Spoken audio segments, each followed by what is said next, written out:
Hello! I'm back from my many days off to recuperate and not be burnt out.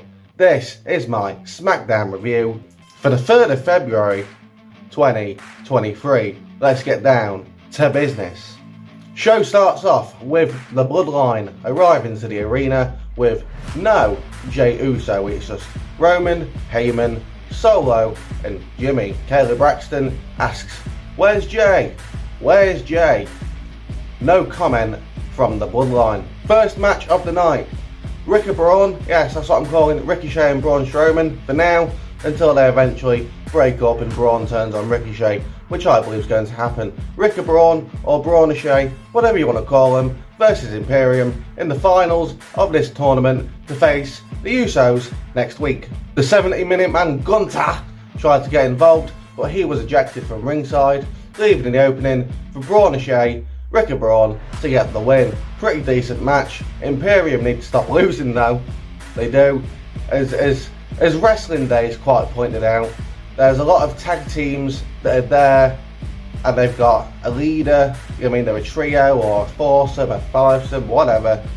The tag team division is, I mean, it's better than when Vince was in charge, but they feel a bit jobbery-ish at the minute.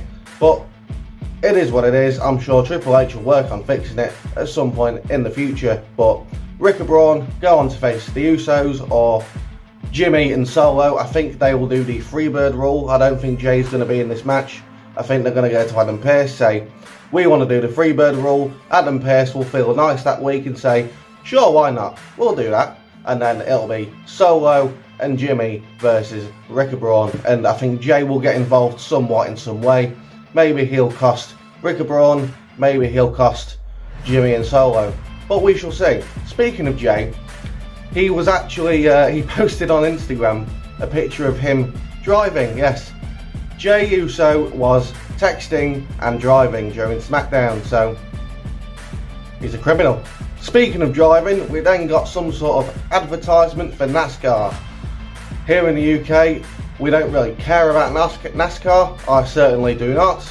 I don't know who the drivers are, but we had Rey Mysterio and the New Day with some driver. These are the faces.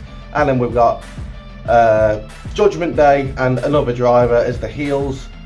Rey and Dominic were arguing, and then they decided to settle it with a race, when the race looked very preposterous, and I'm starting to think it might have been CGI. Rey won the race, and it's not the sort of thing we want to see on SmackDown, but at the same time, it was slightly refreshing, and I enjoyed it just a tiny bit. Charlotte Flair versus Sonya Deville in the SmackDown Women's Championship match. Guess who won this? It wasn't Sonya. You guessed it, it wasn't Sonya. Sonya lost, she tapped out. Now I can imagine I'm going to get cancelled for this. I don't give a shit. I can imagine that there was people sat there of a certain community with their flags, waving them proud, thinking, "We're going to get representation, yeah!" And then Sonya taps out, and then they go on a massive rant spree on Twitter and so on and so forth, probably trying to burn Triple H's house down as we speak. We go back to the Bloodline backstage, and Roman is asking Jimmy and Solo, "Where the fuck is Jey?" He's going on, he's getting aggressive, he's pissed off, and he needs to know where his right hand man is. Where is main event Jey Uso?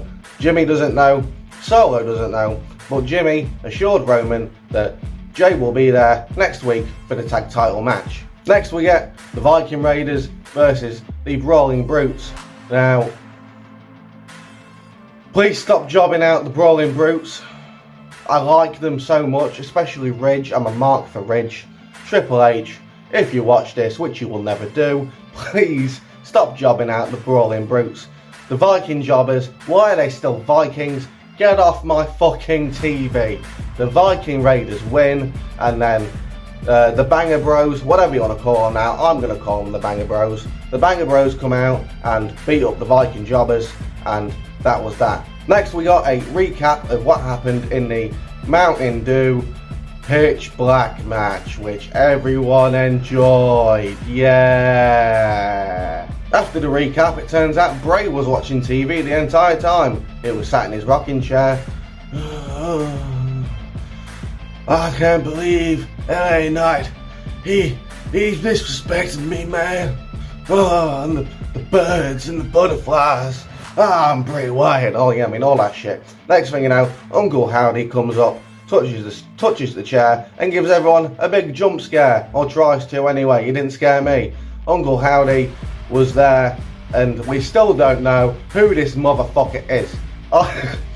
We need to progress this, right? The LA Knight feud's finished.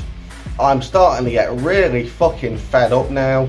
I want to know who fucking Uncle Howdy is, Uncle Touchy. Obviously, it's most likely Bo Dallas, but we don't know that. It's not confirmed, and we need to know soon. Very, very fucking soon. Now for the piss break match. Natalya versus Schatzi versus Shayna Baszler versus Zelina Vega to determine who goes in the women's elimination chamber. Now I've got to be honest, I do not like looking at Schatzi. Her green hair and her whole look, it makes me feel physically sick inside, and I can't stand it. It's the same with Rhea Ripley as well, but Rhea sort of cancels it out, whereas Schatzi, she's just out there and looks like she, yeah. It's not the sort of look I want to see on TV. I do not want to see someone with green hair. I do not want to see someone that's covered in piercings and all that shit. I mean, it's just not for me, and I can't stand looking at Schatzi. Natalya won this match. It was meh. It was the piss break match of the show. That's the way it is, and it did its job. Back to the Bloodline backstage, and Roman apologises to Jimmy and Solo and says, "Go to the boss, the private boss. I've got some food in there for you, some nice steaks and all sorts of shit." So Roman's treating them and saying sorry to him, and they're gonna go and munch some fat fucking steaks. We then got a graphic of the WrestleMania main event. Cody Rhodes versus Roman Reigns. I think this sort of confirms that Sammy's not winning. Why do you show these graphics when Roman has another match against Sammy for the undisputed WWE Universal Championship? Why do we have graphics for WrestleMania already when there's another fucking pay-per-view to go, which cancels out the fact that the possibility that Sammy could win this match? It fucks up for everyone, and this pissed me off a bit. Main event time, and no, it's not a match. Roman Reigns comes out with Paul Heyman to talk about Sami Zayn, and his t-shirt, his merchandise, only had Roman and Heyman on. This could be a sign, something to do with the Bloodline breaking up, but we'll see in the future. Roman says that when he looked in Sammy's eyes at War Games, all he could see was greed, just like all you people in the crowd, you know what I mean, doing his heel shtick, all that, and then he gets jumped from behind by none other than Sami Zayn. Sammy's beating the shit out of Roman, but Roman gets the upper hand, and then, wouldn't you know it, Sammy hits Roman with a fat spear, a spear better than Edge, and I don't think that's Edge's fault, he's just a bit old, but the spear was better than Edge's spear. It was a fucking good spear, crowd's going wild, and I loved it. Roman leaves the ring, and Sammy is shouting. He's cutting the best promo I've seen him cut. Usually I don't like it when Sammy starts off the promos, because I don't know if it's his accent or the tone of his voice, but he doesn't sound very believable until he starts getting into it at the start of Sammy's promos, that is. But this, cancelled out. Sammy's in there immediately, screaming his head off. He said Roman's wrong about him, and he didn't want anything from him until now. So he wants Roman Reigns, and he wants a match for the undisputed WWE Universal Championship. Sammy is then attacked by Solo and Jay. They beat the shit out of him. They get him in the corner, put the chair in him, ready for Solo to do his arse chair spot that he did to Kevin Owens, he did to Matt Riddle, and so on. Roman gets back in the ring though and stops him, goes up to Sammy. There's chants of "We want Jay." Jey Uso is over as fuck in this. I think Jey Uso might be coming out as a bigger star than Sammy. Or no, I won't go that far, but he's close. Jey Uso is over as fuck. Crowd's chanting "We want Jay." Roman's saying to Sammy, See, they want Jay, but I can't give them Jay. I can't give them my right-hand man because you broke up my family. And then in Montreal, at the Elimination Chamber, I'm going to embarrass you in front of your family, your wife, your child, and I'm going to dismantle you and shred you to fucking pieces. Very intense, I won't say promo because there was no mic, but very intense acting from Roman. He's come a long way from his days of suffering, succotash, and I will. What else was there? The big dog. This is my yard now, and every other failed catchphrase he's been given by Vince. He don't acknowledge me works, and Roman works now. Roman is top dog, and he cuts a fat promo now that he hasn't got word for word ridiculous scripts of babyface horrible dialogue involving suffering succotash. This is where the show closes, and it's confirmed we've got Roman Reigns versus Sami Zayn at the Elimination Chamber for the undisputed WWE Universal Championship. Now it seems that everything in this show sort of served some sort of purpose, apart from the NASCAR thing did sort of serve a purpose because it was building the Rey and Dominic thing that's going to happen at WrestleMania. The only thing that didn't really serve a purpose was Bray Wyatt and Uncle Howdy watching TV. I don't get that. I don't know why we haven't had anything else. I don't know why we haven't had a fucking reveal of who Uncle Howdy is.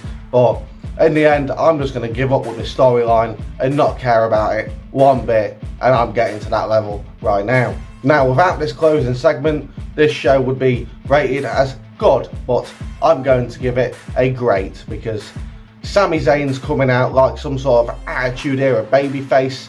Roman Reigns is massive heat heel, and this segment just felt very different.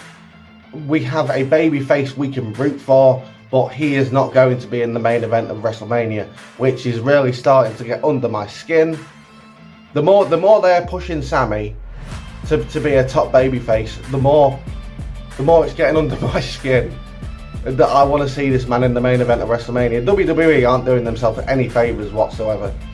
Obviously no one's turned on Cody yet. I personally don't want anyone to turn on Cody. Cody doesn't deserve that, but just put Sammy in the fucking match.